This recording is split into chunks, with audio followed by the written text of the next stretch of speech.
Hello friends, welcome back to my channel again. Today we are going to discuss about third part of incompatibility, that is therapeutic incompatibility.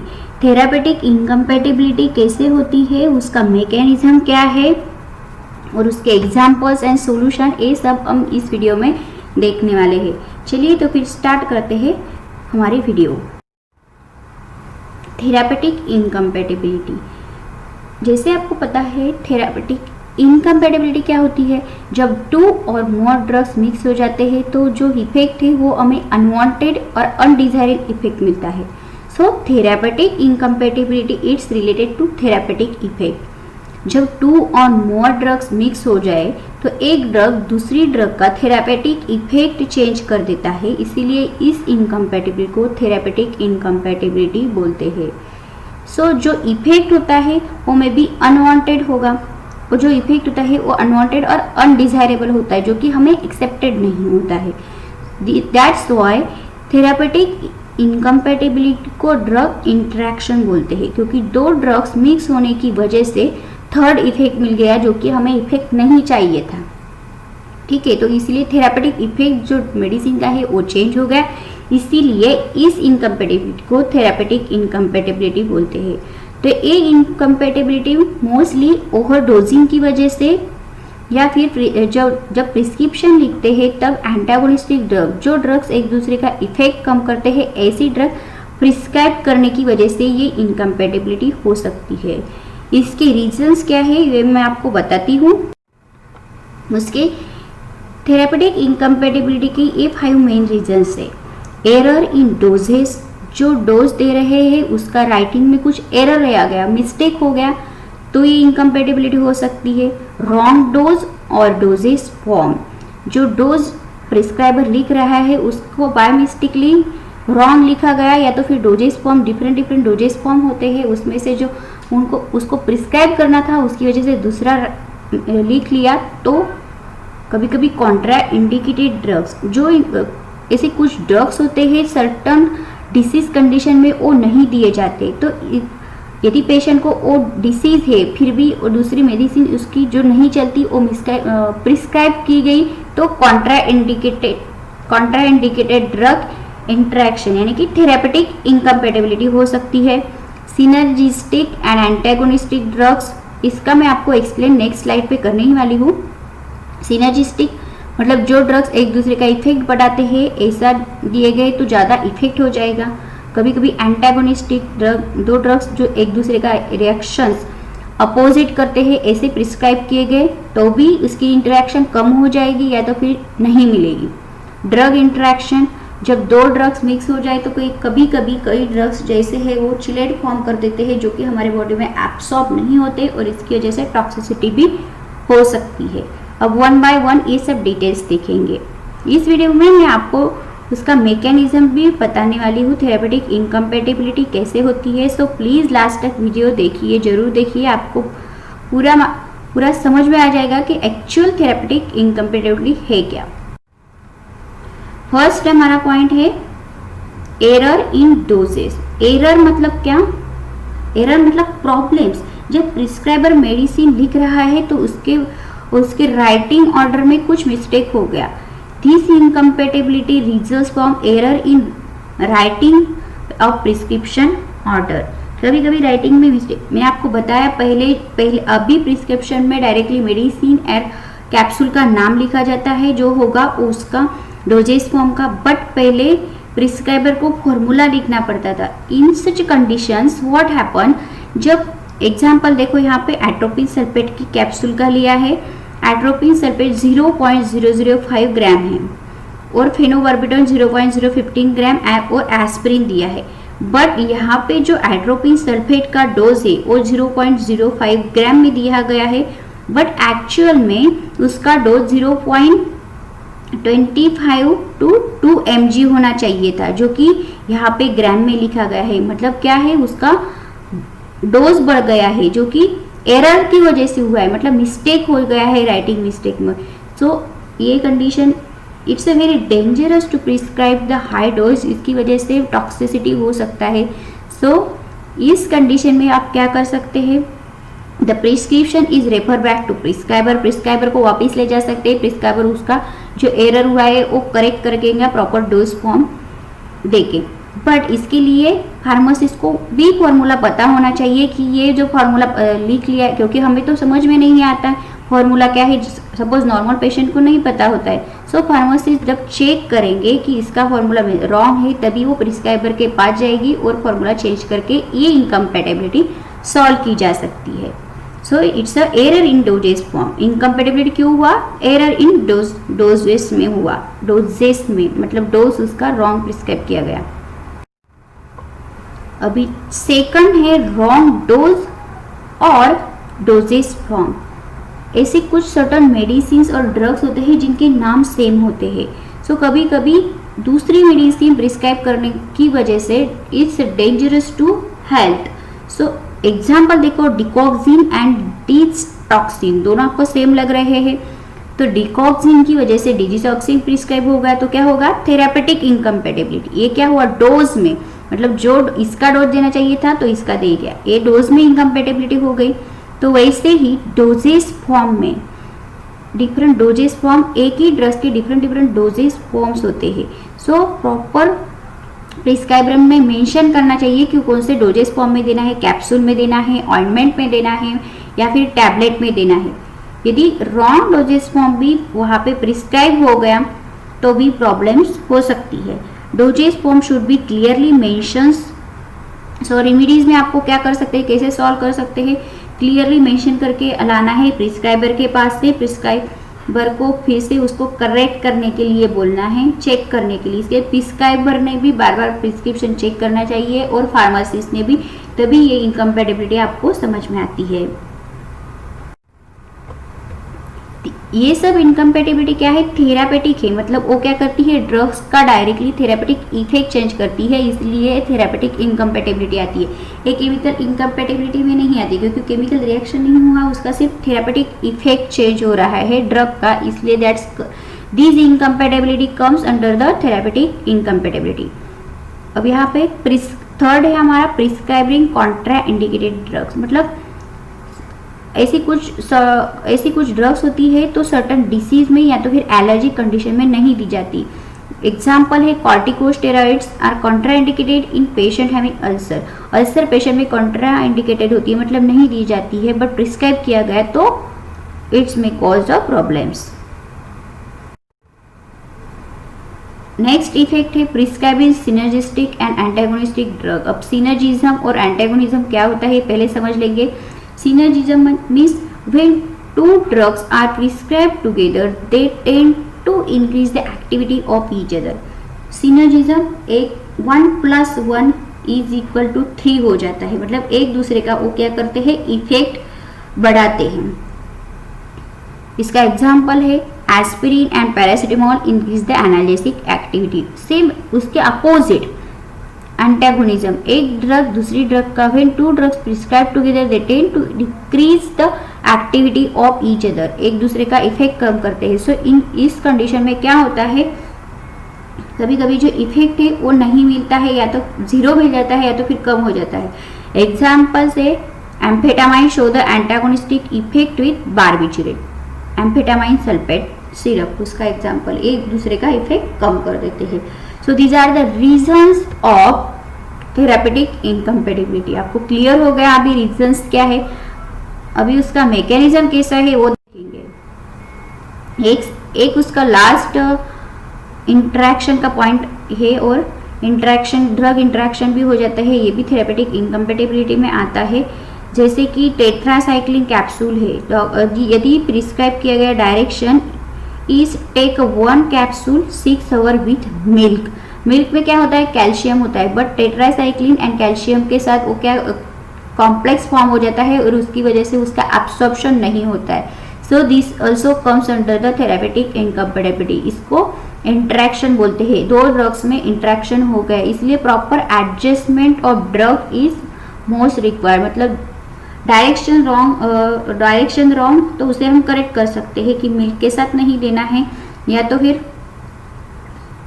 Others medicine को suggest कर सकते हैं milk के साथ देना है। तो मैकेनिज्म देखेंगे उसका। मैकेनिज्म मतलब थेरापेटिक इनकम्पेटिबिलिटी कैसे होती है, कहाँ थेरापेटिक इनकम्पेटिबिलिटी हो रही है, उसके अनुसार उसके 2 ग्रुप्स किए गए हैं। फर्स्ट है फार्माकोकाइनेटिक एंड सेकंड है फार्माकोडायनामिक। काइनेटिक्स मीन्स उसकी स्पीड से रिलेटेड। जब हम ड्रग्स हम बॉडी में लेते हैं तो पहले उसका एब्सॉर्प्शन होता है, बाद में डिस्ट्रीब्यूशन होता है। हमारी बॉडी में पहले एब्सॉर्ब होगा, फिर डिस्ट्रीब्यूट होगा, मेटाबॉलिज्म, बाद में एक्सक्रीशन, ADME। ये वर्ड आपको ध्यान में रखना है, absorption, distribution, metabolism and excretion. So ऐसे कुछ ड्रग्स है जो absorption, distribution, metabolism and excretion पे इफेक्ट करते हैं। ये क्या है, मैकेनिज्म है थेरापेटिक इनकम्पेटिबिलिटी का। थेरापेटिक इनकम्पेटिबिलिटी कैसे होती है, थेरापेटिक इनकम्पेटिबिलिटी हो गई तो absorption, distribution, metabolism and excretion पे इफेक्ट होता है। This comes under the pharmacokinetics. And जो इफेक्ट होता है वो अनदर देन डिजायर इफेक्ट होता है, मतलब एब्सॉर्प्शन पे अफेक्ट कर देगा तो कभी मेटाबॉलिज्म पे भी अफेक्ट कर देगा। और डायनामिक में क्या होता है, dynamic is related to pharmacodynamics related to pharmacological activity. जब 2 ड्रग्स की इंटरेक्शन हो जाए तो फार्माकोलॉजिकल एक्टिविटी में, जैसे हमने ऊपर देखे ये जो सब रीजन्स है, सिनर्जिज्म, डोजेस फॉर प्रिस्क्रिप्शन, ये क्या है, सब फार्माकोडायनामिक के थे। Synergism, antagonism, potentiation and additive effect. So mechanism में 2 पॉइंट्स, आपको कंफ्यूज नहीं होना है, ध्यान में रखो, धीरे से सुनो। Pharmacokinetics means related to absorb ADME and pharmacodynamics means related to pharmacological activity. मतलब incompatibility which affects on ADME, this comes under pharmacokinetics, and जो फार्माकोलॉजिकल एक्टिविटी पे इफेक्ट करती है वो फार्माकोडायनामिक में आती है। इसका मैकेनिज्म मैं आपको ब्रीफली बताती हूँ तो आपको इजीली समझ में आ जाएगा। फर्स्ट है फार्माकोकाइनेटिक इंटरेक्शन में एब्सॉर्प्शन, ADME लिखा है यहाँ पे, देखो फर्स्ट लेंगे एब्सॉर्प्शन। सो एब्सॉर्प्शन पे कौन से फैक्टर्स अफेक्ट करते हैं जिसकी वजह से इनकम्पेटिबिलिटी हो जाए तो कैसे होता है। समझो एब्सॉर्प्शन आपको पता है तो एब्सॉर्प्शन मतलब उसका क्या होगा, हमारे बॉडी में एब्सॉर्प्शन होगा तो इसके लिए pH जो है वो इम्पोर्टेंट होता है। एंटासिड हमने प्रिस्क्राइब कर दिया तो एंटासिड क्या करता है, एसिड लेवल कम कर देता है। और ऐसी कुछ मेडिसिन है जैसे कि टैबलेट ऑफ कीटोकोनाजोल, उसे एसिडिक कंडीशन रिक्वायर होता है एब्सॉर्प्शन के लिए, बट एंटासिड और कीटोकोनाजोल टैबलेट साथ में प्रिस्क्राइब किया गया तो क्या होगा, pH जो है वो क्या होगा, कम होगा और इसका ये मेडिसिन का टैबलेट का डिजोल्यूशन नहीं होगा। तो फिर इस कंडीशन में क्या होगा, उसका डिजोल्यूशन नहीं हो रहा है तो मतलब उसका कॉन्सेंट्रेशन बढ़ जाएगा और आपको दिक्कत हो सकती, टॉक्सिसिटी में भी कॉज। सो एब्सॉर्प्शन पे pH अफेक्ट करता है। जो ये 2 मेडिसिन है उसे कब, तो इस कंडीशन में ये दोनों मेडिसिन को साथ में प्रिस्क्राइब नहीं करना है। सो अल्टर इन pH हो गया। अब आएगा नेक्स्ट हमारा एंटीबैक्टीरियल फ्लोरा। कुछ मेडिसिन ऐसी होती है कि उनको बैक्टीरियल फ्लोरा रिक्वायर होता है, एग्जाम्पल इज डिकॉक्सिन, उसके लिए बैक्टीरियल फ्लोरा उसकी एब्सॉर्प्शन के लिए रिक्वायर होता है। बट डिकॉक्सिन एंड एंटीबायोटिक क्या करती है, बैक्टीरिया को किल करती है, दोनों साथ में प्रिस्क्राइब की गई तो ये क्या हुआ, थेरेपेटिक इनकम्पेटिबिलिटी हुआ। दोनों साथ में प्रिस्क्राइब कर दिया तो एंटी जो बैक्टीरिया है वो खत्म हो जाएगी और डिकॉक्सिन का डिजोल्यूशन यानी कि एब्सॉर्प्शन नहीं होगा तो फिर डिकॉक्सिन टॉक्सिसिटी बढ़ जाएगी। ऐसे ही अल्टर इन GI मोबिलिटी, एंटी इमेटिक जो ड्रग्स होते हैं वो क्या करते हैं, मोबिलिटी चेंज करते हैं और एब्सॉर्प्शन ऑफ साइक्लोस्पोरिन, ये एग्जांपल है उसका, anti emetic drug metoclopramide, absorption increase करते हैं और एब्सॉर्प्शन इंक्रीज होने की वजह से दूसरी ड्रग्स का यानी फिर वही ड्रग का कॉन्सेंट्रेशन बढ़ जाता है और टॉक्सिसिटी में कॉज। और कुछ drugs tetracyclines and ions form chelate form हो गए तो उसकी वजह से एब्सॉर्प्शन नहीं होगा। ऐसे ही एंटी नियोप्लास्टिक ड्रग्स है वो इनहिबिट एब्सॉर्प्शन ऑफ डिकॉक्सिन। सो दोनों को साथ में प्रिस्क्राइब नहीं करना है। तो this is the alter in absorption. ये फर्स्ट पॉइंट है, एब्सॉर्प्शन पे कौन से इनकम्पेटिबिलिटी, कौन से फैक्टर्स है वो इनकम्पेटिबिलिटी हो गई तो आपका एब्सॉर्प्शन अफेक्ट होगा। कंफ्यूज मत हो, सिर्फ आपको एब्सॉर्प्शन में रिलेटेड पॉइंट लिखना है, एब्सॉर्प्शन पे क्या क्या अफेक्ट होता है और उसके एग्जाम्पल्स। अब नेक्स्ट पॉइंट है हमारा डी, मतलब distribution. Displace of protein binding होगा तो डिस्ट्रीब्यूशन पे अफेक्ट होता है। It depends on affinity of drug to the plasma protein. Protein में कितना ड्रग बाउंड हुआ है उसके ऊपर डिस्ट्रीब्यूशन मैटर करता है। तो मोस्टली जो बाउंड ड्रग है वो इजीली डिस्प्लेस हो सकते हैं, बट कुछ ऐसे फ्री ड्रग्स होते हैं डिस्प्लेस कर देते हैं एक्चुअल ड्रग को। जैसे कि एग्जांपल देखिए, phenytoin is highly bound to protein, वैसे ही tolbutamide and warfarin more than 90% वो प्रोटीन के साथ बाउंड होते हैं, but aspirin, sulfonamide and phenylbutazone उसे डिस्प्लेस करते हैं, मतलब उसका डिस्ट्रीब्यूशन में वो अफेक्ट करते हैं, उसकी वजह से वो डिस्प्लेस हो जाते हैं। सो जब आपको ये मेडिसिन देनी होती है तब उसके साथ दूसरी जो एस्पिरिन के साथ फेनिटाइन नहीं देना है और सल्फोनामाइड के साथ आपको टोल्बुटामाइड नहीं देना है। तो ये सब चीज़ें आपको ध्यान में रखनी पड़ती है जो कि डिस्ट्रीब्यूशन पे अफेक्ट करती है। थर्ड है हमारा एम, मीन्स मेटाबॉलिज्म।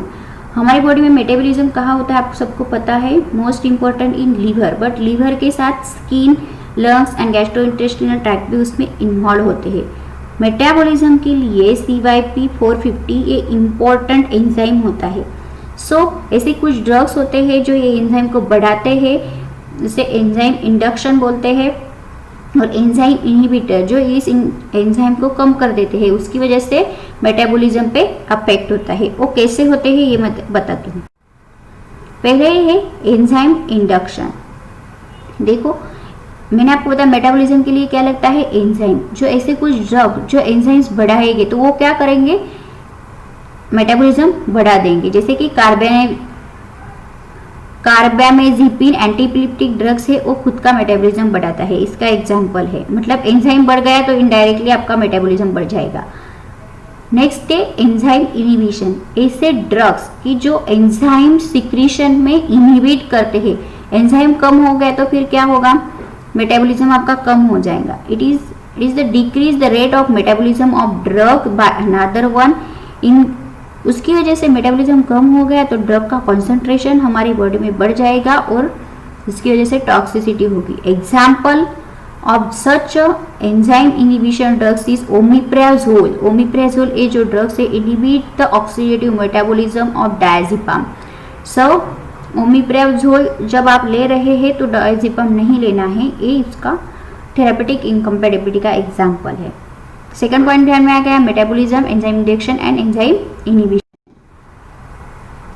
थर्ड था हमारा वो पॉइंट। अब लास्ट हमारा पॉइंट है डायनामिक में ई, एक्सक्रीशन।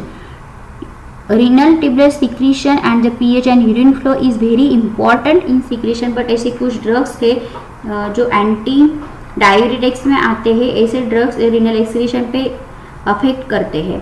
उसका एग्जाम्पल मैं यहाँ आपको देना भूल गई, so you can add that example in this. So this is related to pharmacokinetic, absorption, metabolism, distribution and elimination, excretion पे कौन से फैक्टर्स अफेक्ट करते हैं उसके साथ एग्जाम्पल मैंने आपको बताया है वो आप मैकेनिज्म में लिख सकते हैं। अब हमारा लास्ट है उसका point, second category, second type जो मैकेनिज्म का है वो है pharmacodynamic. Dynamic means related to pharmacological action. It means alteration of drug action without change the serum concentration by pharmacokinetic. Pharmacokinetic effect नहीं होता है डायरेक्टली, वो फार्माकोलॉजिकल एक्शन चेंज कर देता है। Synergistic effect and antagonistic effect का example हमने ऊपर देखा। सिनर्जिस्टिक एक दूसरे का इफेक्ट थर्ड ज़्यादा बढ़ा देते। एडिटिव में क्या होता है, एक ड्रग दूसरे के साथ दिया गया तो सिर्फ इसका इफेक्ट जो है बढ़ता है, मतलब 1 drug plus 1 drug is equal to 2। Synergistic में एक दूसरे के साथ मिलने की वजह से वो ज़्यादा बढ़ जाते हैं। ये सब एग्जांपल्स हमने प्रिस्क्रिप्शन में भी फैक्टर्स जो अफेक्ट करते हैं वहाँ भी पढ़े हैं, आप चाहिए तो वो वीडियो भी देख ले, वहाँ से आपको एग्जांपल्स भी मिल जाएंगे। एडिटिव में क्या होता है, 1 + 0, एक ड्रग दूसरे ड्रग के ऐड करने के बाद एक ड्रग का पूरा एक्शन 0 हो जाता है, मतलब 1 + 0 इज इक्वल टू 1 ऐसा होता है। और एंटागोनिस्टिक में एक ड्रग दूसरे का इफेक्ट एडिटिव में 1 + 1 2, synergistic 1 + 1 is equal to 3, potential से 1 + 0 is equal to 1 and antagonistic में इसका इफेक्ट कम हो जाता है 1 + 1 = 0.5 और मे बी 0, मतलब एक दूसरे का एक्शन वो कम कर देते हैं। So this is all about the therapeutic incompatibility. I hope आपको ये समझ में आ गया है कि थेरापेटिक इनकम्पेटिबिलिटी है क्या। यदि आपको मेरी वीडियो पसंद आई है तो आपके फ्रेंड के साथ जरूर शेयर कीजिए। Thanks for watching my video. और आप मेरे चैनल पर नए हैं तो प्लीज़ मेरा चैनल सब्सक्राइब कीजिए। Thank you.